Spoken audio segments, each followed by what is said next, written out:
Kag sa numero 1 sa mga balita subong adlaw. Organisasyon sa mga traditional jeepney ang hindi na magdayon sa untat biyahe sa madason nga semana. Panawagan sang grupo sa mga transport group sa Panay hindi maghilabot sa mga ginahimong aktibidad sa transport group sa Bacolod kag Negros. Yaring report ni Nico Delfin.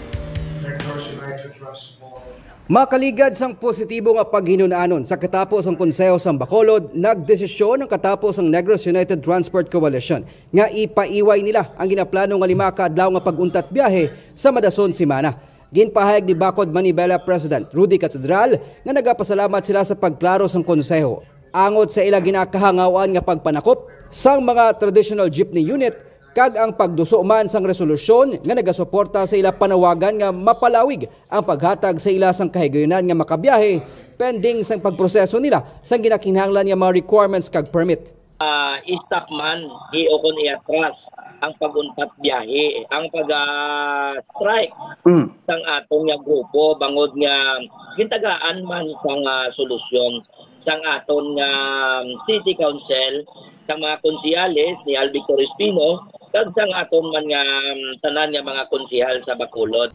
Ginklaro na ni Councilor Al Victor Espino, pamuno sang Committee on Transportation and Traffic sang Konseho, nga wala sang otoridad ang Bacolod Traffic Authority Office nga manakop sa Pebrero 16, kundi ang Land Transportation Office nga mo lamang ang may mandato nga mag-issue sang violation sa mga wala sang prangkisa o kun permits. Ginduso man ni Councilor Renesito Novero ang isa ka resolusyon nga nagahinyo sa Department of Transportation na lakip diring Land Transportation Office kag Land Transportation Franchising and Regulatory Board nga mapalawig pang paghatag sang kahigayunan sa mga traditional jeepney drivers ug operators nga makabiyahe sa syudad. Dugang diri ang posible nga pagpalabot sang assistance sa katapo sang traditional jeepney organization bisan pa consolidated ukon indi.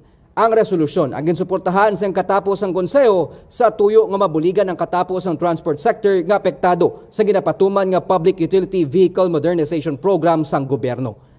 So with the conformity of the Honorable Chair of the Committee on Transportation, maybe we can pass a unanimous motion, Your Honor, addressed to the LTO and the PFRP to give a special extended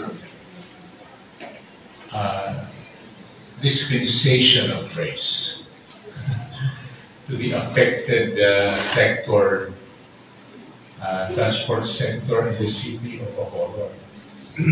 Sa piyak nga bahin, nanawagan man ang transport group sa leader sang transport organization sang Panay nga hindi na magpasilabot sa kausa sang transport organization sa Negros kag Bacolod. Niya sa grupo niya ni Warren, no? Kay diri actually sa syudad sang Bacolod, ang iya na di nga members amo man lang ang pila ka dilog nga ginpagwa naton sa aton organisasyon mo. So kabay pa nga hindi na kadiya magunta.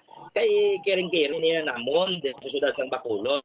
Kaga makahatag lang sang isa kapag halit sa amon diri ang imong ginapanghimo nga pag gindugang ni Katedral nga nagapadayon ang ila negosasyon sa Bacolod LGU para masiguro ang padayon nga pagbiyahe sa mga traditional jeepney operators kag drivers nga apektado sa ginapatuman nga modernization program. Nico Delfin para sa DigiCast Negros.